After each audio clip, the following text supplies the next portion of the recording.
Hello दोस्तों, अब हम आ चुके हैं यहाँ पर एक नई वीडियो में। हम आपको यहाँ पे बताने वाले हैं कि कैसे हम पुराने एससी सर्टिफिकेट को नए एससी सर्टिफिकेट के अंदर अपडेट कर सकते हैं।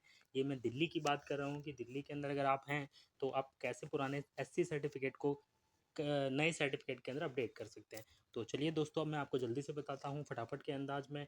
हमें सबसे पहले जाना पड़ेगा गूगल पर हम आएंगे। गूगल पर जाने के बाद हमें सबसे पहले लिखना पड़ेगा ई डिस्ट्रिक्ट दिल्ली। ये देखिए मैं यहाँ आ चुका हूँ। यहाँ पे आने के बाद अब फिर मैं यहाँ लॉगिन पे आऊँगा। लॉगिन पे आपको यूज़र आईडी एंड पासवर्ड होना चाहिए। तो यूज़र आईडी मेरे पास है ऑलरेडी और उसका पासवर्ड आप जो है आप वो लिख सकते हैं। और ये देखिए मैंने उसकी आईडी भी डाल दी है, ये मैं डाल रहा हूँ। डालने के बाद अब ये नया पेज खुलेगा। नया पेज खुलने के बाद आपको अप्लाई फॉर सर्विसेज पे जाना पड़ेगा। अप्लाई फॉर सर्विसेज में ये देखिए दोस्तों, मैं बता देता हूँ आपको, ये डिपार्टमेंट ऑफ रिवेन्यूज़ के अंतर्गत आता है। तो ये तहसीलदार के अंतर्गत आता है, डिपार्टमेंट ऑफ रिवेन्यू ही बोलते हैं उसको। ये 29 नंबर पर आएगा, इशुएंस ऑफ एससी सर्टिफिकेट। आप यहाँ डाल देंगे, यहाँ पे अप्लाई करना है। ये इसका प्रोसेस जो होता है 14 दिनों का होता है। और यहाँ पे हमें जिस यूज़र का बनाना है वो हम यहाँ पे क्लिक कर देंगे। यहाँ पर पूजा का मैंने यहाँ पे डाल दिया है। ये अब ये आगे बढ़ेगा। आगे बढ़ने के बाद इसको मैं कंटिन्यू करूँगा। कंटिन्यू करने के बाद अब ये मुझसे पूछता है, कुछ फील्ड्स पूछेगा। मैं आपको एक एक करके बताता भी जाऊँगा। और दोस्तों, मैं सबसे बड़ी चीज़ आपको बताना चाहूँगा कि आपको अप्लाई करने से पहले ये ज़रूर देख लेना है कि उसकी बेसिक्स एंड पर्सनल डिटेल्स ठीक हैं। उसके आधार कार्ड से आप ज़रूर चेक कर लीजिएगा, उससे भी यूज़र से भी आप कंफर्म कर लीजिएगा ताकि आपको आगे परेशानी ना हो। ये यहाँ अच्छा, दूसरी चीज़ क्या है कि अब हम यहाँ आते हैं कि इसमें हमें करना क्या है। सबसे पहले नंबर पर आता है अप्लाइंग फॉर विच स्टेट। आप किस स्टेट के लिए कर रहे हैं, तो हम दिल्ली की बात करें तो दिल्ली अप्लाई करेंगे। रीज़न क्या है, रिलीजन क्या है। रिलीजन हमारा हिंदू है या जैन है, बुद्धिस्ट है, क्रिश्चियन है, जैन, मुस्लिम, पारसी जो भी कुछ है आप इसमें डाल सकते हैं, लेकिन मैं जिसके कर रहा हूँ वो हिंदू है। अच्छा, उसकी कास्ट क्या है, यहाँ पे नेम ऑफ कास्ट आ जाएगी। यहाँ पे अलग अलग तरह की कास्टें हैं, आप देख सकते हैं। धानक है, धानुक है, धोबी है, लेकिन मैं जिसकी बात कर रहा हूँ वो ये मैंने सेलेक्ट कर ली है। अब यहाँ पर आता है फोर्थ के ए नंबर पर कि क्या आप 1951 से पहले से दिल्ली में रहते हैं और आपकी कास्ट क्या दिल्ली की जो नोटिफिकेशन है उसमें नोटिफाइड है। तो उसके लिए आपको यस करना पड़ेगा। अगर आप इसको नो करते हैं तो नो करने के लिए आपको कई और ऑप्शंस पूछेगा। जैसे आप किसी अदर स्टेट से आए हैं तो उसका आपको डोमिसाइल चाहिएगा, और आपके पेरेंटल ब्लड रिलेशन में जैसे आपके पापा जी हैं, आपके चाचा जी हैं, उसका आपको एससी का सर्टिफिकेट भी चाहिएगा। लेकिन अभी हाल फिलहाल में हम आपको यस का ऑप्शन करके हम आगे बढ़ते हैं क्योंकि उसका ऑलरेडी एससी सर्टिफिकेट है। अब ये पूछता है फोर्थ बी में कि ये आपका 1991 से पहले से आप दिल्ली में रहते थे, तो उसको मैंने यस कर दिया। मैंने इसलिए यस कर दिया है क्योंकि इसका ऑलरेडी एससी का सर्टिफिकेट बना हुआ है, और इस करके जो बना हुआ है तो हमें तो अपडेट करना है, तो इसीलिए मैंने इसको यस रखा है क्योंकि इसको ऑलरेडी बना हुआ है। अब ये दोस्तों यहाँ पर पूछता है कि फोर्थ बी में आप देख सकते हैं कि इसका सीरियल नंबर क्या है कास्ट का, जो नोटिफिकेशन है दिल्ली की उसके अंदर। तो उसके लिए आपको नहीं पता होगा, ये चीज़ें हम लोग भी याद नहीं रख पाते हैं। तो उसके लिए क्या करना पड़ेगा, हमारे को सिंपली इसको कॉपी करेंगे। कॉपी करने के बाद हम सीधा गूगल पर आएंगे। गूगल पर आने के बाद हम इसको पेस्ट कर देंगे यहाँ पर। तो ये हमारे पास देखिए पहली लिस्ट शेड्यूल कास्ट की पीडीएफ की आ जाएगी। उसमें हम इसको करने के बाद ये आप यहाँ पे सारी देख सकते हैं कि कौन कौन सी कास्टें हैं। आप ये देखिए जिसकी मैं बात कर रहा हूँ, मैं इसकी बात कर रहा हूँ। ये मैं यहाँ पे डाल दूँगा उसको। 21 नंबर सीरियल नंबर पर था, सॉरी वो 22 नंबर पर था, गलती हो गई। अब उसके बाद आता है कि क्या उसका पेरेंटल ब्लड रिलेशन में किसी का ऐसे सर्टिफिकेट बना हुआ है। तो हम तो जिसका यूज़र है हम उसी का सर्टिफिकेट अपडेट कर रहे हैं, तो उसका तो यस करना ही पड़ेगा। अब उसके बाद आ जाता है सर्टिफिकेट का होल्डर का नेम। तो सर्टिफिकेट होल्डर का नेम हमें वही डालना पड़ेगा जो जिसका मैं अप्लाई कर रहा हूँ या मैं जिसका अपडेट कर रहा हूँ। तो अपडेट करने के लिए जिसका मैं कर रहा हूँ उसी का नाम डालूँगा। पूछा आ गया। उसका रिलेशन क्या है एप्लीकेंट से, एप्लीकेंट वो स्वयं है यानी सेल्फ आ जाएगा। एड्रेस हमें क्या डालना है दोस्तों, कभी भी ना आपको एड्रेस में कभी कोई दिक्कत ना है, इसीलिए ऊपर से जो परमानेंट एड्रेस है आप वहाँ से ही कॉपी कीजिए उसको और नीचे पेस्ट कर दीजिए, तो वो ले लेते। कई बार क्या होता है कि इसमें एरर शो कर देता है, इसीलिए सबसे बेस्ट रहेगा कि ऊपर से कॉपी कीजिए, जहाँ पे उसकी बेसिक्स पर्सनल डिटेल्स हैं वहीं से कॉपी कीजिए और नीचे यहाँ पे पेस्ट कर दीजिए। कास्ट ऑफ रिलेटिव जो रिलेटिव है वो कहाँ से बिलोंग करता है, वो दिल्ली का है तो दिल्ली से ही करेंगे। उसका सर्टिफिकेट नंबर क्या है, सर्टिफिकेट नंबर मैं दोस्तों यहाँ पे बता देता हूँ आपको कि यहाँ पे जो सर्टिफिकेट का जो नंबर होता है वो स्टार्ट होता है 90 से, उसकी सीरियल नंबर स्टार्ट होती है। हालांकि लिखा बहुत बड़ा रहता है लेकिन आपको स्टार्टिंग करनी है 90 से। तो 90519571129923 वो मैंने डाल दिया है। इशूइंग डेट भी उसी के अंदर होती है। तो दोस्तों आप उसको वहाँ से ऐसी सर्टिफिकेट के अंदर होती है, ऐसी सर्टिफिकेट में से आप निकाल सकते हो, निकाल क्या सकते हो, उसी में लिखी रहती है वो।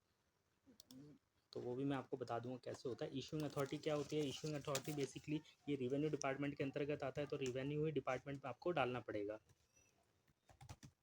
मैंने डाल दिया है। अब इशूइंग ऑफिसर डेजिग्नेशन क्या, इशूइंग ऑफिसर डेजिग्नेशन क्या होता है कि दोस्तों आप जब देखेंगे, आप जब ऐसी सर्टिफिकेट जो होता है उसके नीचे ही जो एग्जीक्यूटिव मजिस्ट्रेट होगा या मजिस्ट्रेट होगा वो साइन करता है, तो उसी को ही हम इशूइंग ऑफिसर डेजिग्नेशन बोलते हैं। तो मेरे केस में जो है मैं उसकी वो लिख देता हूँ, एग्जीक्यूटिव मजिस्ट्रेट।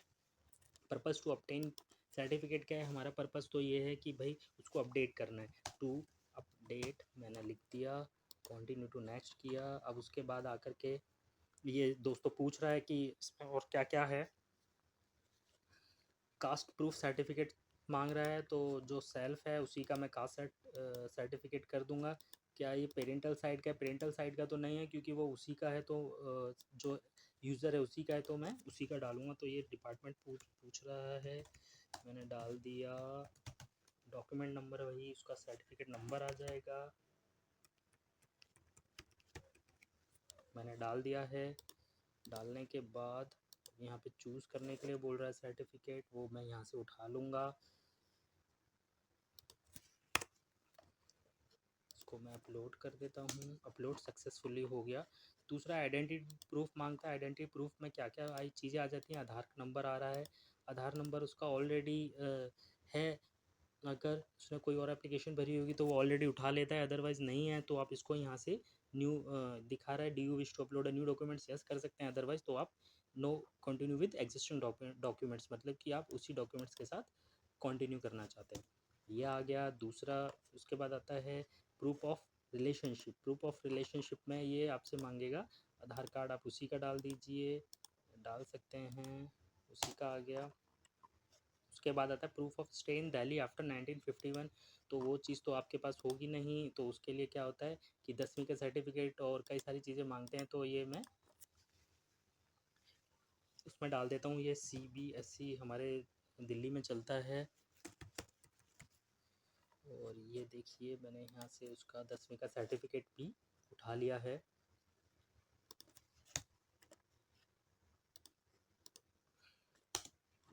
ये आ गया। उसके बाद आता है रेजिडेंस प्रूफ। वही रेजिडेंस प्रूफ में वही आधार कार्ड ले लेता है, ये आधार कार्ड डाल दीजिए। फिर वही no continue with documents. Current self declaration में ये मांगता है दोस्तों, सेल्फ डिक्लेरेशन में ना एक सेल्फ डिक्लेरेशन जनरेट होती है, वो हमें कहाँ से मिलेगी, या तो हमारे को तहसीलदार के ऑफिस से मिलेगी या फिर आप यहाँ से भी जनरेट उसको कर सकते हैं। देखिए दिखा देता हूँ कैसे होती है जनरेट सेल्फ डिक्लेरेशन। इस तरीके से जनरेट हो जाएगी और इसको आप यहाँ से डाउनलोड भी कर सकते हैं। देखिए मैंने यहाँ पे डाउनलोड कर लिया है, मैं डाउनलोड कर लेता हूँ। लेकिन दोस्तों मैंने यहाँ पे ऑलरेडी इसको डाउनलोड किया हुआ है। आपको यहाँ पे यूज़र के साइन करवाने पड़ेंगे, जो एप्लीकेंट होगा उसके साइन करवाने पड़ेंगे यहाँ पर, तो वो मैंने ऑलरेडी इसको करवा के रखा हुआ है। तो मैं यहाँ पे, अब यहाँ पे बात आती है डिपार्टमेंट क्या डालें। आप यहाँ पे केवल सेल्फ डिक्लेरेशन डाल सकते हैं। इसको डॉक्यूमेंट्स नंबर 2024 चल रहा है, 001 डाल दीजिए। इसमें कोई इतना मैटर नहीं करता है कि क्या चीज़ इसको आप डालें। ये मैंने इसको कन्वर्ट किया हुआ है, इसको किया। अब ये यहाँ पे अपलोड मैंने इसको कर दिया। अब ये डॉक्यूमेंट्स अपलोड हो गया। अब दोस्तों सारे जितने भी डॉक्यूमेंट्स थे जिस पे भी एस्ट्रिक लगा हुआ था वो सारे के सारे अपलोड हो चुके हैं। अब हम यहाँ पे ये जो डॉक्यूमेंट्स हैं, अगर और भी कोई डॉक्यूमेंट्स आप डालना चाहें तो वो यहाँ डाल सकते हैं।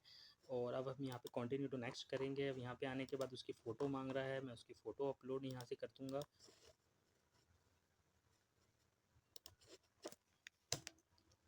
मैंने उसकी फ़ोटो भी अपलोड कर दी है दोस्तों। अब ये यहाँ पे इसका फाइनल आ जाएगा आगे चल के। कंटिन्यू टू नीचे अब ये देखिए कि फाइनल आ गया। अब यहाँ पे ज़रूर एक बार दोबारा चेक कर लीजिएगा कि यहाँ पे कहीं कोई गलती तो नहीं है, ये बहुत ज़रूरी है। आप यहाँ पे इसको चेक कर सकते हैं। देखिए दोस्तों, यहाँ पे दोबारा से अगर आपको कुछ लगता है कि कुछ गलती ना हो इसके अंदर, तो इसको ज़रूर चेक कर लीजिएगा। डॉक्यूमेंट्स अगर आप देखना चाहें तो वो भी यहाँ से आप देख सकते हैं। तो ये यहाँ पे ऐसे है। अब इसको फाइनल सबमिट कर देते हैं, ओके करते हैं। अब ये OTP चला गया है एप्लीकेंट के मोबाइल पर, तो जो भी यहाँ पे वो डालेंगे तो यहाँ पे आने के बाद वो यहाँ से सबमिट हो जाएगा। उसका जो OTP है वो मैं यहाँ डाल रहा हूँ, मैंने डाल दिया है। इसको सबमिट कर दूँगा और ये वैलिडेट होकर के ये देखिए इसकी सर्टिफिकेट का जो एप्लीकेशन का जो प्रोसेस है वो पूरा हो चुका है। अब सिंपली आप इसको प्रिंट निकालना पड़ेगा। प्रिंट करने के बाद जो जो डॉक्यूमेंट्स आपने इसके अंदर लगाए हैं वो सारे ओरिजिनल डॉक्यूमेंट्स आपको तहसीलदार के ऑफ़िस में जमा करवाने पड़ेंगे। विदिन यहाँ पे नीचे लिखा आता है कि विदिन 7 डेज़ के अंदर आपको ये डॉक्यूमेंट्स जमा करवाने पड़ेंगे 10 से 1 बजे तक। ये देखिए सारा कुछ लिखा हुआ है यहाँ पर, और ये आपको ज़रूर करवाने पड़ेंगे। वो उसको वेरीफाई करेगा और वेरीफाई करने के बाद इसका आपका वो इशू। आशा करता हूँ कि ये वीडियो आपको इन्फॉर्मेटिव लगी होगी, आपके पैसे बचाएगी भी। और भी आप अगर चाहते हैं कि मैं किसी और भी टॉपिक पर वीडियो बनाऊँ तो आप मुझे उसको लिख के दे दीजिए कमेंट के अंदर। धन्यवाद।